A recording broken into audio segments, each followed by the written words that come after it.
Voilà, j'ai blindé ma porte et ajouté un cadenas. Maintenant, les gens devraient arrêter de s'incruster comme dans un moulin, sauf s'ils ouvrent un portail interdimensionnel. Salut, c'est Bloodstorm des critiques rapides. Dis, ça te dit de faire avec moi une vidéo pour les 10 ans de Watamote? Le manga est sorti en 2011 et on est en 2019. Ce n'est pas dans 2 ans plutôt. Dans ton monde, on est peut-être en 2019. Sale vénard. Mais je viens d'un monde où on est déjà en 2021. Ah, je vois les décalages temporels entre les mondes. Certains qui sont au Moyen-Âge alors que d'autres sont dans le futur, tout ça. Ça on l'avait déjà expliqué dans l'épisode précédent. Par contre, on fait comment? On a le même timbre de voix, les gens vont pas comprendre. Les gens aiment pas trop cette voix-là en fait. T'auras qu'à parler moins que moi. Tu ne manques pas de toupet.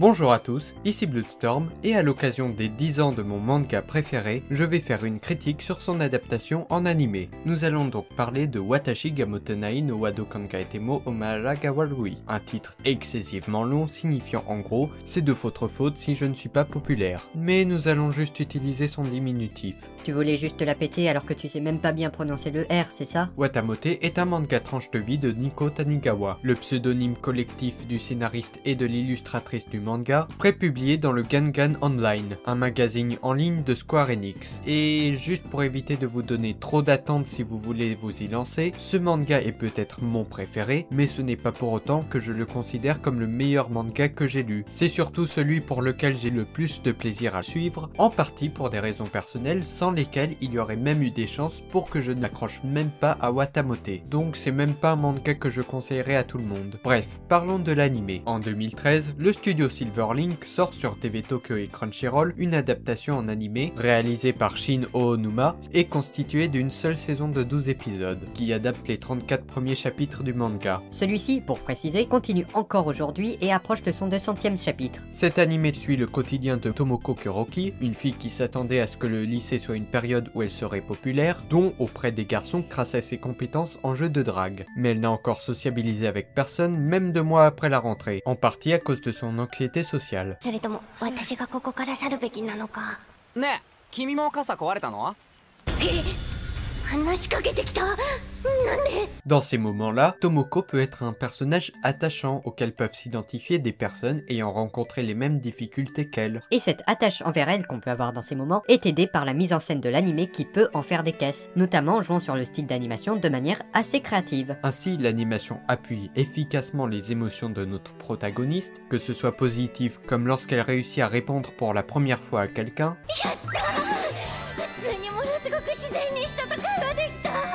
mais aussi négatif, comme ses désillusions, ses craintes et surtout les moments bien malaisants, où on ressent bien l'embarras de Tomoko, voire on se sent complètement gêné avec elle. Mais la résumer à un personnage appréciable et tragique à qui il arrive des crasses non méritées, serait oublier que Tomoko est également un personnage méprisable. Ce que l'on voit dès cette scène vers le début du premier épisode où Tomoko tente de se rassurer sur le fait qu'elle n'est sociabilisée avec personne 2 mois après son entrée au lycée, quitte à un peu beaucoup mépriser les autres.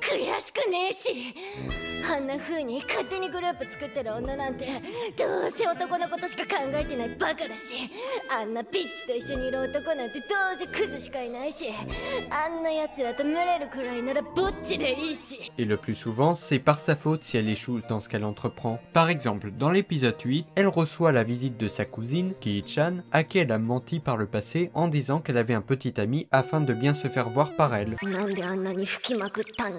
Craignant que sa cousine découvre la vérité et la méprise, Tomoko va s'enfoncer dans son mensonge, notamment en faisant passer pour son petit ami Kosaka, un garçon à qui elle aura parlé 2 minutes,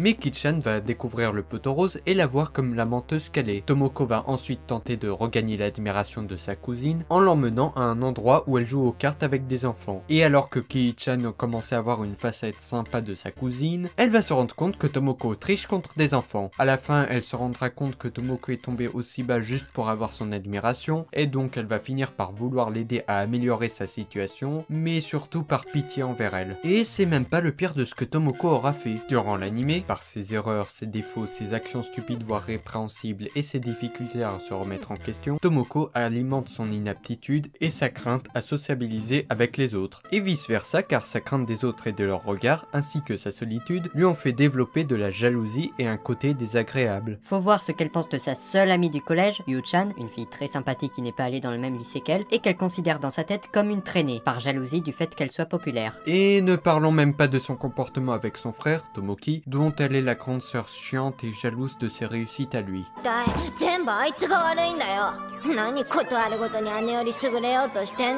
Bref, Tomoko est victime d'elle-même dans deux sens différents, un qui nous suscite de l'empathie pour elle et un autre qui nous suscite du mépris pour elle. Tout cela peut sembler faire d'elle un personnage qui n'évolue pas et insupportable, mais pas tellement. Déjà, justement, c'est son côté détestable, tout comme les moments où elle est étonnamment attachante, qui font d'elle une protagoniste intéressante à suivre pour son côté atypique. Ceci grâce à sa psychologie intéressante et assez particulière, mais aussi parce qu'elle est un personnage assez fun à suivre. Principalement par la manière assez particulière dont Tomoko agit et pense, comme par sa vision des choses qui peut la faire légèrement surréagir. En parlant de fun, la série est assez drôle, notamment par le comique de situation, l'exagération dans l'animation, les clichés de tranches de vie tournés en dérision.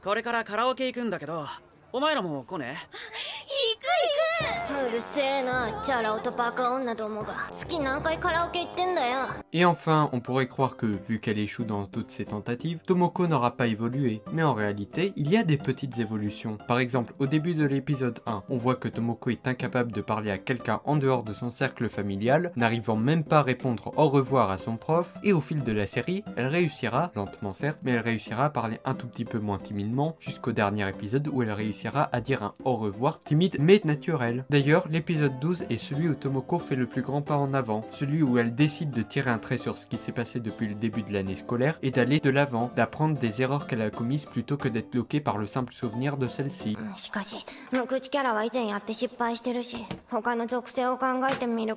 Ainsi que d'évoluer moralement et dans sa personnalité, ceci en s'inspirant d'une élève plus populaire, à savoir la présidente du conseil des étudiants Megumi Imae, plutôt que de la mépriser comme elle le faisait auparavant avec les autres élèves ayant des amis. C'est peut-être pas grand chose, mais il ne faut pas oublier que l'anime date de 2013 et s'est arrêté au bout d'une saison adaptant les 34 premiers chapitres à peu près, là où le manga continue encore aujourd'hui, ou à l'heure où j'enregistre cette vidéo, il en est à son 193e chapitre. Et en 160 chapitres de plus, Tomoko aura bien évolué, ce qui se sentira surtout à partir du chapitre 39 où commence sa seconde année de lycée et où Tomoko va continuer d'être Tomoko, mais sérieusement commencer à tenter de ne pas reproduire les mêmes erreurs que l'année précédente, à évoluer moralement et à faire plus d'efforts pour sociabiliser. À partir de ce moment, Tomoko aura amélioré sa situation. Elle va avoir des liens avec d'autres personnes sans s'en rendre compte, ayant encore du chemin à faire, mais s'améliorant progressivement. Et cette évolution, ainsi que le message subtil dont je reparlerai dans la conclusion, est montré dans l'opening, sur une musique très dynamique, un visuel travaillé et des paroles qui représentent bien la mentalité de Tomoko.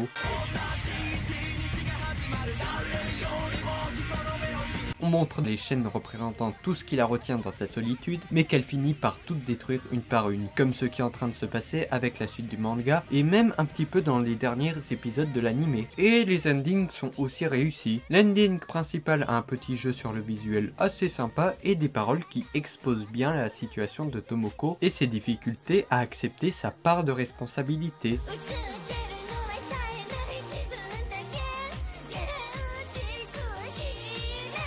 On a aussi quelquefois des endings différents qui apportent à la situation en fin d'épisode.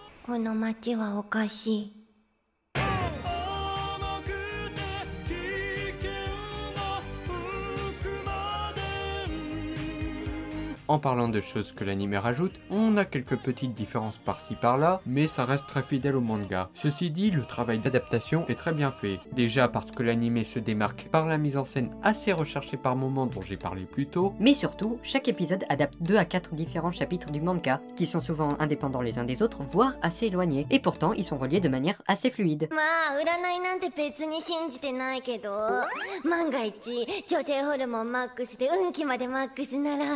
遊びに行く相手も。 Contrairement à Assassination Classroom le film, par exemple, où on raconte plusieurs arcs les uns après les autres et souvent sans incidence d'un arc à l'autre. Ici, on fait des efforts pour fluidifier le passage d'un chapitre à l'autre, voire donner à un chapitre un impact sur un autre. Cela dit, l'adaptation n'est pas parfaite non plus, il y a quelques petites longueurs par-ci par-là, le pire exemple étant le début de l'épisode 7 où on a 3 minutes où on voit défiler 5 jours de vacances de Tomoko dans lesquels elle ne faisait que glander avant de réaliser qu'elle a complètement gâché son temps. Sauf que 3 minutes pour raconter littéralement qu'il se passe rien, c'est un peu long. On aurait pu faire un montage un peu dynamique, ça aurait d'ailleurs mieux fait ressentir que le temps s'est écoulé trop rapidement. Bon, rassurez-vous, c'est l'un des deux seuls exemples aussi flagrants. Il y a juste la scène plus tard dans l'épisode où Tomoko enregistre sa voix pour la mixer, entre autres, avec les voix de son jeu hentai, mais... どうもこご飯。縄をほどいて手どこに触っておうひどすぎるわ臭い体しやがって。やめて乱暴にしないで何してんの。ご飯できてるから後で降りてきなさい。 Comme je l'ai montré, la scène réussit déjà à merveille à nous faire ressentir le côté malaisant de la situation. Alors il n'y avait pas besoin de faire durer ce plan aussi longtemps. 嫌いな男に体の自由を奪われるのはどんな気分だい？縄をほどいて手どこに触っておうトモコの髪すごくいい匂いするよ。やめて匂い嗅いじゃやだこれでずっと一緒だよ。ずっと一緒もうお前はここから出られない。愛してるよトモコ。嘘よだったら証拠を見せてなんてね、嘘だよ。そんな私を騙したの Mais à part ça et quelques chipotages, je n'ai pas grand chose à redire sur cet animé. On pourrait reprocher que, mis à part Tomoki et Yu-chan, les personnages secondaires sont peu présents et ne sont pas développés. Mais ça, encore une fois, c'est parce que l'animé n'adapte encore que le début du manga. Par la suite, la plupart de ces personnages auront eu plus de temps pour être développés. Surtout Nemoto-san qui pour ma part est un de mes personnages préférés du manga et qui n'aurait été qu'un personnage de fond jusqu'au moment où Tomoko a commencé à créer des liens avec elle au début de sa deuxième année et qu'on a commencé à explorer son personnage. Et c'est pas la seule. À partir du moment où Tomoko réussira à interagir avec eux, on découvrira des personnages intéressants et fun. Ma deuxième préférée après Tomoko étant Emery Uchi. Ils ont également de bonnes dynamiques entre eux qui participent à les rendre attachants. Pour ma part, j'adore suivre l'évolution de ces personnages et de leurs relations et j'ai vraiment hâte de les explorer plus en détail dans la vidéo sur le manga que je ferai une fois qu'il sera fini. Bref, Watamote est une adaptation réussie sur laquelle je n'ai pas grand chose à redire, mis à part le fait qu'il aurait mérité de continuer et adapter le reste du manga. Mais bon, au vu de ce chapitre bonus, j'imagine que l'anime n'a pas assez bien marché pour qu'il puisse y avoir une seconde saison. Et c'est bien dommage car si nous avons autant parlé du matériau d'origine, c'est parce que la suite du manga règle la plupart des défauts qu'on peut repérer dans l'anime, celui-ci n'ayant encore adapté que la situation de départ de Tomoko, dont on pensait qu'elle ne se sortirait pas, ce qui renforce la suite du manga. Tenez, prenez le chapitre 27 qui a été adapté dans l'épisode 10 de l'anime. Dans ce chapitre, Tomoko avait proposé la création d'un club en espérant que ce club lui permettrait de sociabiliser, sortir de sa solitude et passer du temps avec des amis. Et il y a cette case où Tomoko imagine son club sortir du lycée et rentrer durant la nuit, en regardant les étoiles dans le ciel hivernal et en pensant: